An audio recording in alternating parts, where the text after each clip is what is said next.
Good morning everyone and welcome sa ato nga programa ang Buhing Kamatuoran 101, and today we're going to talk about our testimony, giving of our testimony to those who will follow Jesus Christ, to those who are being discipled with us. So this morning, maga-raise kitag tulo ka pangutana according to our lessons nga atong ginagamit by Pastor Keith Groves sa Disciple Making Church. So, first question is what my life was like before Jesus, or before this daton iskutan. Is it necessary to give our detail of life, previous life na to before ta nakasabot sa pulog sa Ginoo? Is it necessary? Um, I could say before na to ihatag no ang mga points. Yes. Tungod kay um wala man gyud sikreto nga dili mabulgar. So that's the first point. And second thing, Apostle Paul naghimo siya example niini for short praise or sentence of testimony. And last one, um, we are not perfect. Dili kay mukalat tagtungha nga si kinsang perfectuha nga magpaila nga wala ta nakasala. So tanan yun, we have our own background. So we can share how God rescued us from that slavery. So munang need na to mo share ta sa atong testimony kung giunsa ta sa Ginoong Dios pagluwas. So of course no, we should be real. Don't exaggerate. Katong tinuod yun. Sometimes there are part nga diin ma-exaggerate na to kung kinahanglanon labi na no sa mga sitwasyon, pero dili maayo. But you know what, kining tulo ka pangutana would help us to give our testimony nga much better. So first leading question is what my life was like before Jesus. Unsa man ang akong kinabuhi sa wala pa ko nakasabot ni Jesus Christ. So point out to sin but don't glorify it. I-point out nimo sa sala, unsang salaan nimo nahimo sa una, dili ka magpakaringnon nga wala ka sala. Nayo pa mga Kristohanon nga dili nila maulaw sila mosulti sa ilahang past. I don't know unsay rason. Sa ako, dili naman ko guilty, just like Paul, dili naman ko sa guilty ni ana. We are freed from it. So kung nakasabot gyud ta, so dili na ta guilty niya nga bahin. So nahimo na siya nga stepping stone o nahimo siyang mga bridge at that others can pass through sa mao nga klase nga kinabuhi pod. So number 2, how did I come to know him? Yun sa man ako pag gikan sa mauna nga slavery or gikan sa mauna nga estado sa kinabuhi or gikan sa mao nga background, giun sa man nimo or nako pag kasabot kay Jesus Christ. How was I introduced to Jesus and how did I accept his gift of grace? Kinsa may nag-introduce sa imo or giunsa man pag-introduce si Jesus Christ sa imuha aron madawat nimo ang libre nga grasya nihatag sa Ginoo. So ana nga bahin. And then number 3, what my life is like now. Of course no, ang changes dili man gyud kalit-kalit ang changes. Ato ning bantayan na kay sometimes man gud munang uban dili ganahan mangging Kristohanon tungod kay there are many questions are kind of judgmental nga diin wa gud sila nga dapat di na gid kakasala. No, as long nga naapatan ni ini nga lawasa makasala gyud ta, but dili pareha sa una nga naglangoy sa sala. We are sinning less and less. We have many struggles, we have many thing nga gina fight na to everyday. Munang grasya lang gid sa Ginoo nga di nakalahutay kita. munang walay makaingon sa atoa, pwede karon wala pa kasala. Whoever watch this video, pwede karon wala pa kasala, wala pa ka kaagi og pinakadako ang sala.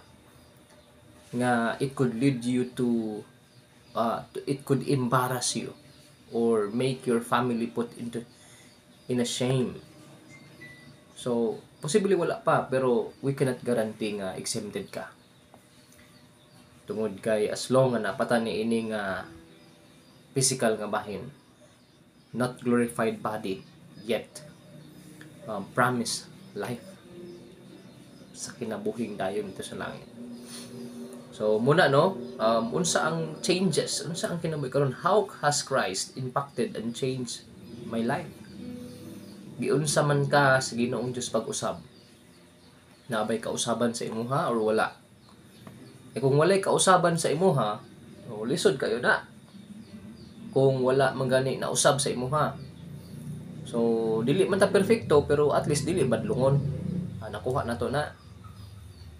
Dili ta perfecto atong kinabuhi, pero at least dili badlungon sa katilingban. Dili badlungon. Kung nasipyat ka niya aging tuig, karong tuig ayaw na. So muna siya ang mga basihan, no? Muna ilang tao na to, ang kita manggudpod nga tao, balaan na to, mauni ang isyo, aton naman kung ilahat tanan, aton naman kung iratsada gyud tanan, mauna gina siya. Nakasala siya naging tuig, karong tuiga, awa gyud na siya kausaban. Inana ta ba? We are judgmental. That is not the teaching and instruction and principle of Jesus Christ. Jesus Christ gidalhan og usa ka babaye nga manapaw, act to good, quote on the act. Liman ka quote on the act.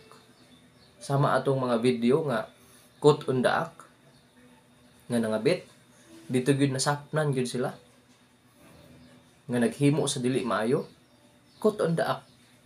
Pero Jesus Christ wala man gani isa mo hukom sa usa ka babaye nga makasala. Ingon kay Jesus Christ kung kinsa ang mga walay sala, mo'y paunahag bato. Si Jesus Christ is pointing maunang sala, adultery. Tungod kay ang emphasize ni Jesus Christ, not just only those things that naaktuhan, kundi bisan sa imong una makasala ka. So kato mga Pariseo, wala sila naghimo sa akto, pero sa ilang hunahuna gapakasala sila di ay. Sometimes we are just like those people. Nga diin wala lagi ta naghimo basta hunahuna we are doing sin. Muna nga atong sabton, tabangan nato sila nga makalingkawas sila ni ana. Usahay no ato manggong lahat-lahat. So I hope nga makita nato kini, and ang guidelines nato empathize with the listener's viewpoint. Kung unsa man gani ang iyahang mga side, paminaw nimo. Sometimes naatay madunggan nga testimony, naatay madunggan nga mga pang-share, maging one-sided na lang punta. Dili na to paminawan. Kay mas paminawan na to ang una na to nadunggan. Nga bahin orag tikalbong kita nga bahin. Kay usahay ang atong ginapaminawan ang una na to nadunggan. Dili ang daan na to nadunggan. Dili ang nadunggan na madunggan na po nato sa uban. So mo ni siya ang testimony part sa ato nga lesson, which is very helpful. Nga diin maging true ka sa imuha nga prospect leaders, sa imuha nga mga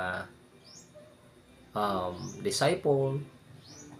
Dili nga diin kay kung dili mo ka maging true, dili nimo isulti unsa ka sa una.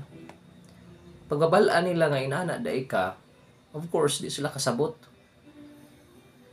Pero kung gisulti nimo na and wala na nimo na himua, I do believe that God's grace will abound.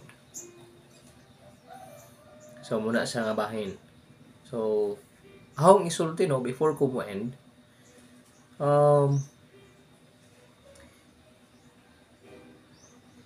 atong lantawon. Atong lantawon, kung naa gani mo'y madunggan nga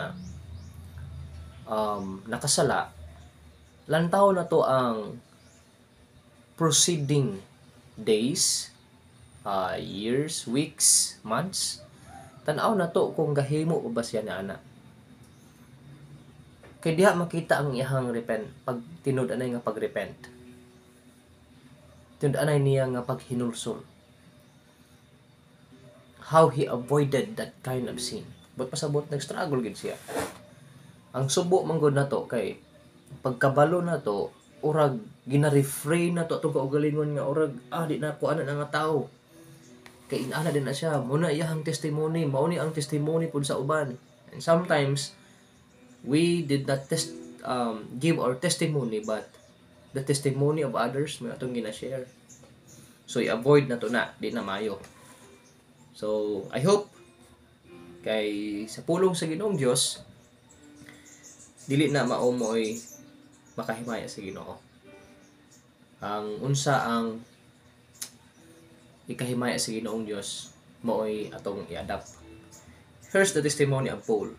Ingon sa Apostle Paul, "And I thank Christ Jesus our Lord, who hath enabled me, for that he counted me faithful, putting me into the ministry, who was before a blasphemer, and a persecutor, and injurious, but I obtained mercy, because I did it ignorantly in unbelief."